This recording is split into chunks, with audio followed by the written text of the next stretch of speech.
Shalom Bapak Ibu Saudara, Saudari yang dikasihi dan diberkati oleh Tuhan kita Yesus Kristus. Kembali lagi kita bertemu dalam Renungan Malam, Resort GKS Sampit, edisi Senin, tanggal 12 Mei tahun 2025 bersama dengan saya Vikaris Sanggung. Hari ini firman Tuhan bagi kita yaitu diambil dari kitab Yehezkiel, pasal yang ke-37, ayatnya yang ke-15 sampai yang ke-28. Silakan masing-masing boleh membaca firman Tuhan ini secara keseluruhan. Namun pada saat ini saya hanya akan membacakan 2 ayat, yaitu dari ayatnya yang ke-22 sampai yang ke-23. Begini bunyi firman Tuhan. Di bawah judul Kerajaan Israel dan Yehuda dipersatukan kembali. Aku akan menjadikan mereka satu bangsa di tanah mereka, di atas gunung-gunung Israel, dan satu raja memerintah mereka seluruhnya. Mereka tidak lagi menjadi 2 bangsa dan tidak lagi terbagi menjadi 2 kerajaan. Mereka tidak lagi menajiskan dirinya dengan berhala-berhalanya atau dewa-dewa mereka yang menjijikkan atau dengan semua pelanggaran mereka. Tetapi aku akan melepaskan mereka dari segala penyelewengan mereka, dengan mana mereka berbuat dosa, dan mentahirkan mereka sehingga mereka akan menjadi umatku, dan aku akan menjadi Allahnya. Bapak Ibu yang dikasihi dan diberkati oleh Tuhan, kehidupan bangsa Israel pasca kepemimpinan Raja Salomo, Israel terpecah menjadi 2, yaitu dikenal dengan Israel dan Yehuda.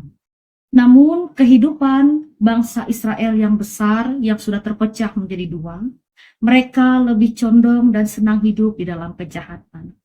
Kemudian mereka melakukan segala hal yang tidak menyukakan di hadapan Tuhan. Oleh sebab itu Tuhan menghukum umatnya dan seluruh bangsa Israel. Dia menghukum Israel dan Tuhan menyerahkan Israel kepada Asyur. Kemudian Tuhan membuang Yehuda ke Babel. Bagian dalam firman Tuhan yang sudah kita baca dan akan jadi renungan kita pada saat ini adalah kelanjutan bagaimana setelah melalui penglihatan dari Nabi Yehezkiel, yang mana itu mengartikan Allah menyatukan tulang-tulang yang sudah patah dan menjadikan hidup kembali. Yang mana tulang-tulang itu adalah seluruh keturunan Israel yang sudah kehilangan harapan. Allah berjanji kepada umatnya untuk membuka kubur-kubur mereka, membangkitkan mereka, dan membawa mereka kembali ke tanah Israel. Bapak Ibu yang dikasihi dan diberkati oleh Tuhan, dalam bagian firman Tuhan yang kita baca juga pada saat ini, juga menyatakan bagaimana janjinya untuk menyatukan kembali seluruh Israel menjadi satu. Yang mana juga dia mengatakan bahwa Allah akan menjadi pemimpin dan akan memberikan juga seorang pemimpin di masa yang akan datang. Kalau kita baca bagian dari firman Tuhan, dia mengaitkan dengan hambaku Daud. Artinya kita bisa menyimpulkan juga bahwa di masa yang akan datang, keturunan dari Raja Daud akan memimpin kembali seluruh bangsa Israel. Dan tentunya Allah menempatkan seorang raja, yaitu raja yang tentunya membawa bangsa Israel untuk tetap setia di dalam peraturan Allah. Dan Allah juga berjanji untuk membuat mereka tetap setia, dan Tuhan juga berjanji untuk tinggal tetap di dalam kehidupan umat Israel. Intinya ialah bahwa melalui firman Tuhan di dalam kitab Yehezkiel, Allah menyampaikan pesan bahwa adanya pengharapan dan pemulihan bagi seluruh dan segenap bangsa Israel.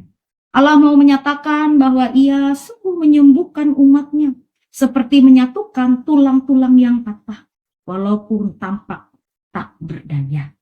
Allah juga mau menegaskan bahwa kehidupan bangsa yang sangat dikasihinya tidak akan lagi terjadinya pemisah, tidak akan lagi dipimpin dengan orang yang berbeda.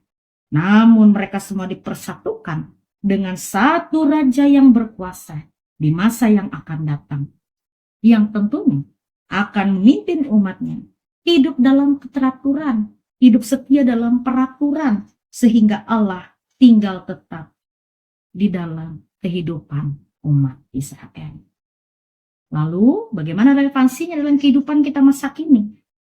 Hal ini jugalah Bapak Ibu melalui firman Tuhan menjadi kekuatan dan tentunya menghibur serta memberikan pengharapan bagi segenap orang percaya.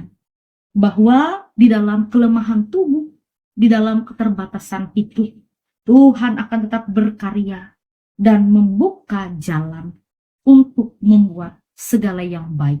Dan itu semua tentunya juga melalui peran, yaitu anaknya tunggal, yaitu Yesus Kristus, Tuhan dan Juru Selamat kita. Tuhan nolong dan memberkati kita melalui firman-Nya. Amin.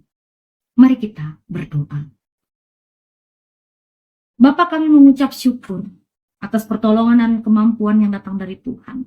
Tentunya Roh Kudus Tuhan sudah berkenan mengurapi dan memberkati kami sekalian.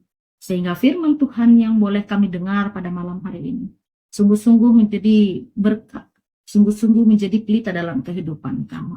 Tolong dan mampukan kami Tuhan, agar ketika kami mendengarkan firman ini tidak berlalu begitu, melainkan boleh bertumbuh dan berbuah dalam kehidupan kami.